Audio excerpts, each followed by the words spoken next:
Just before I start the video, I want to say that, sorry for the background noises. I record in my room and I don't really have any other quiet place to record, and my fan makes this weird clicking sound. So if you hear, constant clicking while I'm reading, please ignore that. It's just my fan. But anyways, let's get to the video. Hey guys, welcome back to my channel. I hope all of you have had a nice week, and if not, I hope next week is better, because it's Christmas, woo! But, anyways, today we're going to be continuing reading The Roar by Emma Clayton, and we're reading Chapter 4, Television Heads. The Barford North Community Hospital was a hulk of rusted, streaked concrete that looked like a prison. Unlike the private hospital in nearby Oxford, there were no plastic flowers in reception, no carpets on the floor, no relaxing music or smiling nurses in crisp white uniforms. In the Barford North Hospital, the chairs in the waiting room were scratched and gray and screwed to the floor. There was no heating. The drink machines coughed up watery coffee or 2 credits a cup, and there was a drunken man asleep in the corner, muttering something about kebab sauce. Micah's parents sat in the silence, waiting for news. Huddled in their coats against the early morning cold, tears ran down Ash's face as she remembered how she'd shouted at him only moments before he'd started to choke. That she'd been angry with him, not only for waking them up in the middle of the night, but because he wouldn't accept Ellie was dead. And now he might die too, and those angry words would be the last he heard. She felt terrible guilt and sorrow. She loved her children so much that the pain was unbearable, and she felt as if she would rather die too than exist without them. David took her hand and squeezed it. He did not find it easy to show his feelings in front of strangers and the passing hospital staff. He looked calm, as if he were waiting for a train, but inside he felt cut to pieces by grief. It was 2 hours after Micah's dramatic arrival in the ambulance pod that a doctor came to talk to them. David and Asha followed him along a dimly lit hallway and stopped outside Micah's ward. The doctor was a small, gray-faced man with serious eyes. He looked tired and anxious to get away. "Well, you'll be pleased to know that there is nothing wrong with him," he said, looking at his watch. "You can take him home." "What?" Asha cried, almost falling over backward with shock. "He was nearly dead 2 hours ago. What do you mean there's nothing wrong with him? That's impossible. He couldn't breathe. He was choking to death." "That wasn't the reaction I was expecting," the doctor said. "Parents are usually happy when I tell them their children are still alive." "Of course I'm happy," Asha spluttered, her eyes filling with tears of confusion. "I'm just amazed, that's all. He seems so ill." "Well, not anymore," the doctor said impatiently. "He suddenly came around while we were examining him and sat up in bed looking disoriented.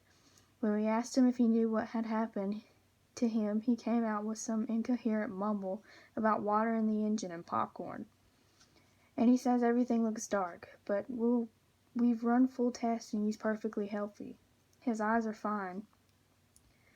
"So what do you think happened to him?" David asked. "A boy doesn't start choking to death for no reason." "I have absolutely no idea," the doctor replied. "Who knows the workings of a I can never say that word. Pubescent mind.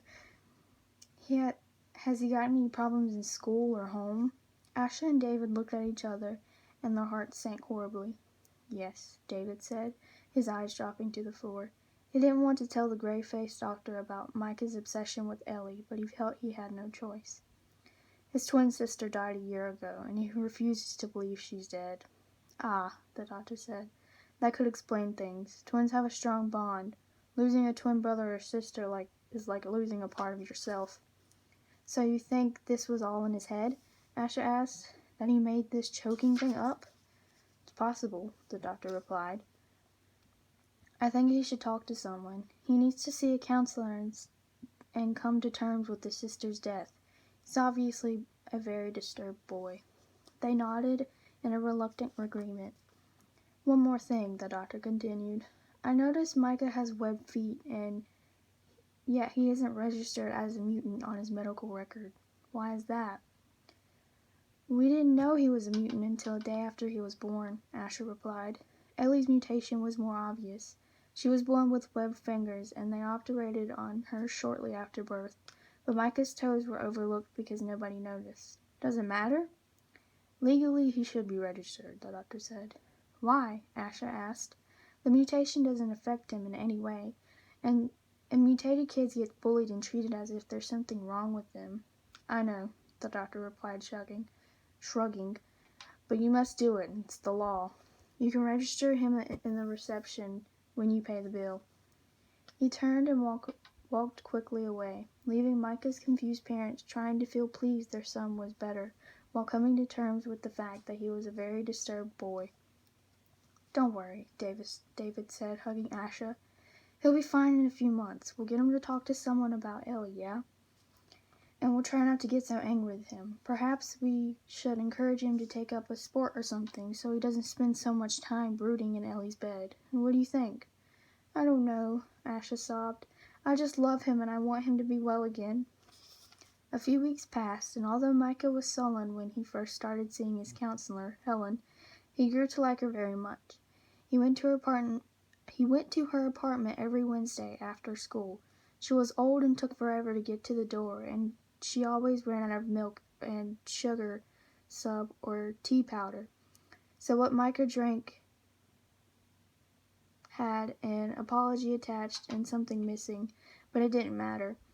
Although being with her was sometimes boring, a bit like visiting a granny, her apartment, full of old paper books, plastic plants, and curious ornaments, was the only place Micah felt he could relax, because Helen was the only person who even considered the possibility that Ellie was still alive. You know you're not supposed to believe me, he said, sipping his tea. You're supposed to be curing my insanity, not making it worse. I know, she replied, giggling hoarsely. Do you want a biscuit? I'll get them if you want, Micah offered. No, you stay here, gorgeous. I can manage. Micah watched her get up from the sofa and shuffle toward the kitchen area. Rain hit the window like a handful of grit, and the only other noises were ticking of Helen's old clock and the sound of her breathing as she slowly bent down to get the biscuits out of the cupboard. She looked as delicate as the antique china she had on her shelves, as if she would shatter if she fell, yet he knew her appearance was deceptive, that it hid a bomb-proof interior. She looked like a witch, dressed like a bag lady, and it wasn't shocked by anything. I've been having nightmares again, he said suddenly. Oh, yes, she replied, breathing heavily as she walked back to the sofa with the biscuits. Anything good? Not good exactly, Micah replied, smiling. He liked her sense of humor. Helen settled herself comfortably on the sofa as if she were about to watch a movie and held out the biscuits. They were digestives, the same box she'd gotten out of the week before. And he knew they were stale and probably went out of date a year ago, but he took one anyway. Thanks, he said, trying to eat it without grimacing. Well, are you going to tell me about your nightmares, or was that just a trailer? She asked. If you want me to. Fire away, she said enthusiastically. I like a good horror story. He finished his biscuit and she offered him another. He took it but held it in his lap. Are the nightmares all the same or different? She asked. The same, he said. How do they start? Micah pictured the beginning of his nightmare and wasn't sure whether he wanted to tell her. He could feel the sickening dread that was still with him the next morning, the dark cloud in his peripheral vision that accompanied him while he walked to school. Have you changed your mind about telling me? Helen asked, watching him fiddle with his biscuit. It doesn't matter. We could talk about something else if you want, or play poker. No, I'll tell you, he decided, turning to her. It's just horrible, that's all. Come on, I'm intrigued. Okay, said Micah. He took a deep breath. It starts with me laying on a bed, and it's like the time when I went to the hospital because I was choking. I wake up and there's a green curtain around me, and I realize they've taken my clothes off, and that I'm wearing one of those white gowns that doesn't cover your butt. Oh, I hate those, Helen said. Most undignified, but appropriate wear for a nightmare. Sorry, this is good. Carry on. The curtain around me starts to move as someone is about to open it, but not just all in one place, all around me. The curtain's sort of shuddering, and I can see the shapes of people pressing against it. Then all of a sudden it's gone, as if I'm in a theater and the curtain's been lifted, and I find myself surrounded by these horrible people, crowding around the bed, pushing against each other and moving their heads from side to side so they can see me. Helen nodded. "What don't you like about them?" she asked. "Their heads," Micah replied, beginning to feel anxious. "It's going to sound stupid. Try me." "Well, instead of normal heads, they have old television sets, the type that look like square boxes with glass screen on the front, really big and heavy. They look too heavy for their shoulders." "Oh, I had one of those when I was a kid," Helen said. It was my bedroom telly. The picture was dreadful." "No way. You must be really old," Micah said, then immediately regretting it. "Sorry, I didn't mean that." She laughed. "It's all right," she said. "I am really old. So do these people have faces?" "Yes," Micah replied. "They're on the television screen. They're gruesome. They scare me. They look like skeleton with eyes. Their skin stretched and kind of papery and dry with hardly any hair, like Egyptian mummies with their bandages taken off. They start talking, discussing how they want to eat me, as if I can't hear them. And they're arguing because some of them want roast beef, some of them want enchiladas. And at the end of the bed, the knife sharpener. He doesn't speak at all. He just scrapes his long knife on a stone and stares at me. And I'm really scared because I'm lying there trying to move, but I can't. I'm paralyzed. And suddenly it's dark around the bed, and all I can see are those faces flickering on the screen. They stop talking and just stare at me, licking their dry lips with their wrinkling tongues. "Do you recognize any of them?" Helen asked. "Are they teachers from school, the policeman who came when Ellie disappeared?" "No," Micah replied, shuddering. "They look as if they should be dead." "They sound like the type who take Everlife pills," Helen said in a disapproving manner. "I wish those pills had never been invented. They do something strange to people who take them, as if their bodies are clinging to life, but their souls and all goodness in them have given up on and gone. Humans still try anything to escape death. Thousands of years ago, they tried magic, and when that didn't work, they turned to the heavens. But when the stars didn't save them, they gave up on that and turned to science. But I can't go along with this staying alive forever business. Paying a fortune for pills so you can walk around looking like a skeleton with eyes. All the worst people got the most important jobs in the northern government after the plague, and now they never get replaced because they stay alive for so long.